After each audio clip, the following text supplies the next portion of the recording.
வணக்கம். செல்வகுமாரின் அதிகாலை வானிலை ஆய்வறிக்கை. அதிகாரப்பூர்வ வானிலை அறிக்கைக்கு இந்திய வானிலை ஆராய்ச்சித்துறை அறிக்கையை பார்க்கவும்.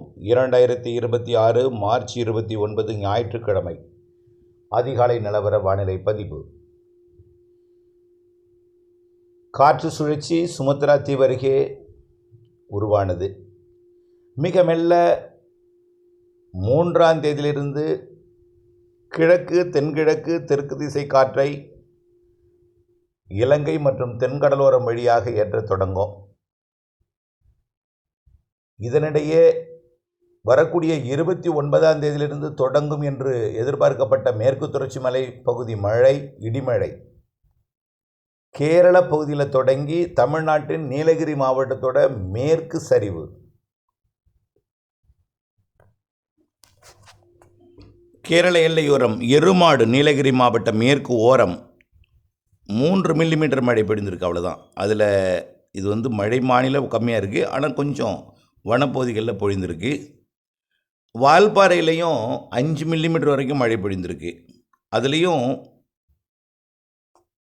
மேற்கு ஓரம் கேரள எல்லையோர வால்பாறையில் நல்ல மழையை பெஞ்சிருக்கு. இது தொடக்கம். நேற்றைக்கு நாம் அறிவித்திருந்தோம், இது தொடக்கம்தான். இன்றைக்கு அதாவது 21, நேற்றைக்கு 28ஆம் தேதி, 29 நம்ம எதிர்பார்த்தோம், இது தொடங்கியிருக்காங்க. 29 இன்றைக்கு நீலகிரி மாவட்டத்திலையும் வால்பாறையிலையும் கன்னியாகுமரியிலையும் ஓரிரு இடங்களில் இந்த இடிமழை இருக்கும். ஓரிரு இடங்களில் தான் இடிமழை இருக்கும். மேற்கு திசை காற்று, அதாவது வளிமண்டல சுழற்சி இன்னும் சரியாக செட் ஆகலை அரபிக்கடலில். இருந்தாலும் மேற்கு காற்று, அதாவது உயரழுத்தம் ஏற்கனவே கடந்த வாரம் ஓமன் ஏமன் ஒட்டி இருந்தது, கொஞ்சம் விலகி வந்திருக்கு. அதாவது மத்திய அரபிக்கடல் பகுதிக்கு வந்துருக்கிற காரணத்தினால கொஞ்சம் இந்த அங்கிருந்தும் உயரழுத்த காற்று நுழையுது. இதனால் அங்கும் குளிர், அதிகாலை குளிர் நிலவுது. அதிகாலையில் குளிர் நிலவும். இன்றைக்கு அதிகாலையில் பார்த்திங்கன்னா குளிர் நிலவும். அப்படியே தலைகீழாக மதியம் மாறும். இந்த குளிர் முதல் நாள் கிளம்பிய இந்த வெப்பசலன, அதாவது அதிகாலையிலிருந்து வெப்பமடைந்து, அதாவது காலையிலிருந்து வெப்பமடைந்து மதியம் மேற்கு நோக்கி போனது தான் கேரளாவில் போய் தடுத்து மரங்களால் தான் குளிர்விக்கப்படுது இப்போது. ஆனால் அங்கே எந்த வளிமண்டல சுழற்சி இன்னும் சரியாக ஃபார்ம் ஆகலை. மரங்களால் குளிர்விக்கிற காரணத்தினால நேற்றுக்கு குறைவான பரப்பில் மழை. இன்றைக்கும் இருக்கும் கேரளாவிலையும் தமிழ்நாட்டின் எல்லையிலையும், கேரளாவில் தான், கேரளா எல்லையிலையும் இருக்கும், தமிழ்நாட்டிலையும் கேரள எல்லை ஓரத்தில் இருக்கும். இன்றைக்கி 29ஆம் தேதி நீலகிரி, வால்பாறை மற்றும் கன்னியாகுமரியில். வெயிலை பொறுத்த வரைக்கும் இன்றிலிருந்து குறையும்னு நம்ம முதல்ல அறிவிச்சிருந்தோம். ஆனால் அதுக்கப்புறம் அறிவிக்கலை. நம்ம 2ஆம் தேதி வரை வெயில் அதிகமாக தான் இருக்குன்னு சொல்லியிருக்கிறோம். பொள்ளாச்சியை பொறுத்த வரைக்கும் 100 டிகிரி தொடர்ந்து இருந்துகிட்டே இருக்கும். இன்றைக்கு கண்டிப்பாக 100 டிகிரி இருக்கும். 104 டிகிரி ஃபாரன்ஹீட் விருதுநகர், கோவில்பட்டி, சிவகாசி, சாத்தூர் இந்த இடைப்பட்ட பகுதியில் இருக்கும். பாளையங்கோட்டையில் கூட 100 டிகிரி 102 டிகிரி இருக்கும். 104 இருக்கலாம் சிவகாசியில். இன்றைக்கி ஒரு நாள் ஞாயிற்றுக்கிழமை. இன்றைக்கு ஒரு நாள் மட்டும் மதியம் 2:30லேருந்து 4 மணி வரைக்கும், மதியம் 2:30 மணிலேருந்து 4 மணி வரைக்கும் கொஞ்சம் உச்சபட்ச வெயில் அங்கே பதிவாகும். அதே போல் அரவக்குறிச்சி, கரூர் பரமத்தி, பரமத்தி வேலூர், ஈரோடு, திருப்பூர் மற்றும் தாராபுரம், உடுமலைப்பேட்டை, பொள்ளாச்சி இந்த பகுதியிலையும் கொஞ்சம் கூடுதல் வெப்பம் இருக்கும். வழக்கத்தை விட இன்றைக்கு கோயம்புத்தூர் மாநகரம் கூடுதல் வெப்பம் இருக்கும். இப்போது நாகப்பட்டினத்தை விட கோயம்புத்தூர் கடும் கூடுதல் வெப்பம் இருக்கும். நாகப்பட்டினம்லாம் சாதாரண 94 டிகிரி ஃபாரன்ஹீட் தான் இருக்கும். ஆனால் திருவாரூர் கொஞ்சம் கூடும், தஞ்சாவூர் அதை விட கூடும், திருச்சி 100 டிகிரியை தொடும். நேற்றைக்கே 100 டிகிரி தொட்டிருக்கோம். கண்டிப்பாக திருச்சி 100 டிகிரி, இன்றைக்கு 100 டிகிரி திருச்சி தொடும். திருச்சிக்கு மேற்கே 101 102ன்னு போகும். 102க்கு மேலே போகாது. 104 என்பது சிவகாசி, விருதுநகர் அந்த ஒட்டி உள்ள பகுதி அதிகரிக்கும். வேலூரும் நேற்றைக்கு 100ஐ தொட்டிருக்கு.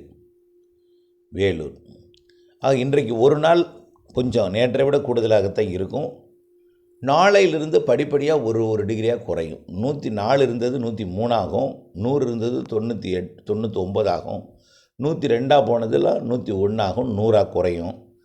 2ஆம் தேதிக்கு பிறகு முற்றிலுமாக அப்படியே படுத்துரும், வெப்பம் குறைந்துடும். இன்றைக்கு தேதி 29, 30, 31 2 நாள் அப்புறம் 1ஆந்தேதி 2ஆந்தேதி ஒரு 4 நாளில் 4-5 டிகிரி குறைஞ்சிரும். கடன்னு இன்றைக்கி ஒரு நாள் பயங்கர உயரம். இன்றைக்கி ஏற்றுக்கொண்டு தான் ஆகணும். இந்த வெப்பம் இன்றைக்கே இப்படி இருக்கே, அக்னி நட்சத்திரத்தில் கடுமையாக இருக்கும்னு நீங்கள் நினைக்கக்கூடாது. அப்படியே குறையும். ஏப்ரலில் தாழ்வு நிகழ்வுகள் இருக்குது. அதே தாழ்வு நிகழ்வு வங்கக்கடலில் தமிழ்நாடு நெருங்காமல், அதாவது ஏப்ரல் முதல் வாரத்தில் இருக்கிறது மழை நமக்கு வருது. 12ஆந்தேதி வரை மழை உண்டு. அதுக்கப்புறம் 3வது வாரத்தில் உருவாகக்கூடிய ஒரு தாழ்வு மண்டலமாக கூட மாறலாம். அது தமிழ்நாடு வந்தால் மழை வெப்பம் குறையும், மழை கொடுக்கும், வெப்பம் குறையும். தமிழ்நாடு வராமல் ஆந்திர பிரதேசம், ஒடிசா, மேற்கு வங்கன்னு படித்து வச்சிங்களேன். மேற்கு காற்று இருக்கும்போது என்னாகும், மேற்குலேருந்து வரக்கூடிய காற்று வெப்பமடைந்து கடலோரத்து வெப்பத்தை கூட்டும். புரியுதுங்களா? அதெல்லாம் செட் ஆகிறத பொறுத்து தான். இப்போ வங்கக்கடல் நோக்கி அரபிக்கடல் காற்று வரும்போது என்னாகும், அரபிக்கடல் உயரடுத்த காற்று இங்கே வரும்பொழுது பொள்ளாச்சியில் வெப்பம் குறையும், அப்படியே நாகப்பட்டினத்துக்கு வெப்பத்தை கூட்டும், அப்படியே தலைகீழாக மாறும். ஆகவே இதெல்லாம் செட்டிங் எப்படி செட் ஆகுறதுன்னு ஆய்வில் இருக்குது. இருந்தாலும் முதல் வாரத்தில் தமிழ்நாட்டிற்கு நல்ல மழை தரப்போகிறது.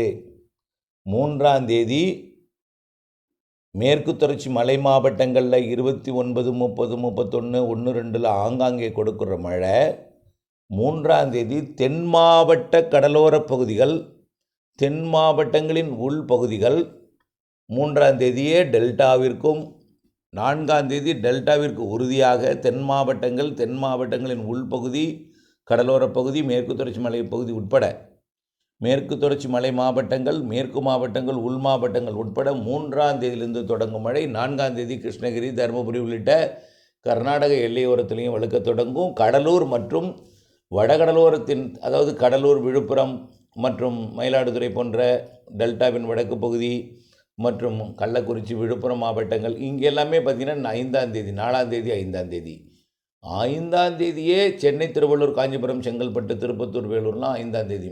3ஆந்தேதியே தொடங்கலாம் ஒரு சில இடங்களில் வட கடலோரம். 4ஆந்தேதி வாய்ப்பு கூடுதல், 5ஆந்தேதி உறுதி. சென்னைக்கெல்லாம் 6ஆந்தேதி 100% உறுதி. 6, 7, 8, 9, 10 தேதிகளில் சென்னை உள்ளிட்ட வடகடலோரத்துக்கும் மழை உண்டு. ஆனால் மழை பெய்து கொண்டே இருக்காது, நல்லா புரிஞ்சுக்கணும். வெப்பச்சலன இடிமழை எங்கே பெய்தாலும் அரை மணி நேரம் தான். மேற்கில், அதாவது கொம்பு சுற்றி காற்றடித்து மழை பெய்யலாம் நம்ம சொல்லுவோம் இல்லையா, தரையில் காற்று தரையிலையும் தாழ்வு உருவாகும். ஆலங்கட்டி மழை பெய்யுதுன்னா அது எதனால், தரையில் தாழ்வு உருவாக்கி வெப்பமடைந்த காற்று மேலெழுந்து மேலே போய் அதிக அழுத்தத்துக்கு ஏற்படும் பொழுது தான்.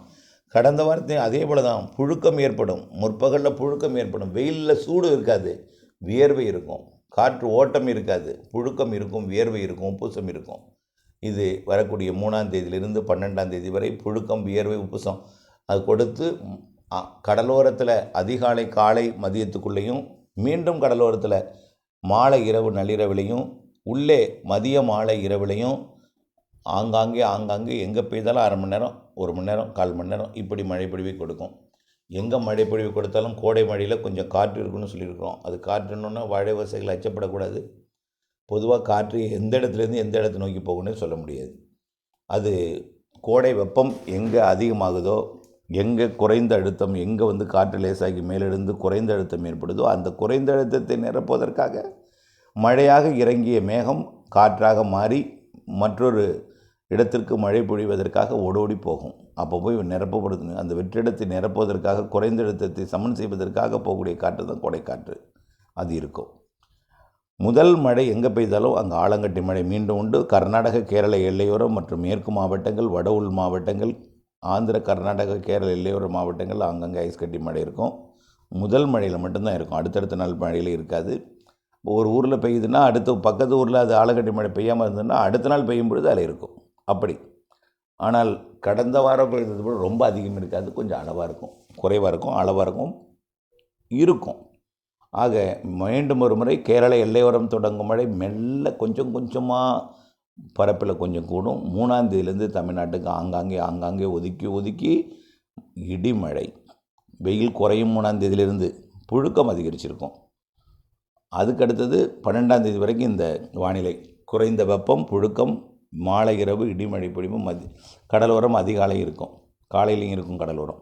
இப்படி ஆங்காங்கே மழைப்பொழிவை கொடுத்து பிறகு மீண்டும் ஒரு 4 நாள் வெயிலை கூட்டும் பொழுது குறைந்த அழுத்தம் அந்தமான் மற்றும் தெற்கு அந்தமான் மற்றும் சுமத்ரா தீபத்தில் உருவாகக்கூடிய காற்று சுழற்சி அப்படியே 18, 19, 20, 21, 22 தேதிகளில் தீவிரமடைந்து 3வது வாரத்தின் பிற்பகுதியில் அது இந்திய கடலோரத்தை நெருங்கும். அது வந்து மேற்கு வங்கமா அல்லது வங்கதேசமா, வங்கதேச நாட்டுக்கோ அல்லது மேற்கு வங்க மாநிலத்துக்கோ அல்ல ஒடிசாங்கிறது ஆய்வில் இருக்குது. ஆனால் வங்கக்கடலில் நிகழ்வு உறுதி 3வது 4வது வாரத்தில்.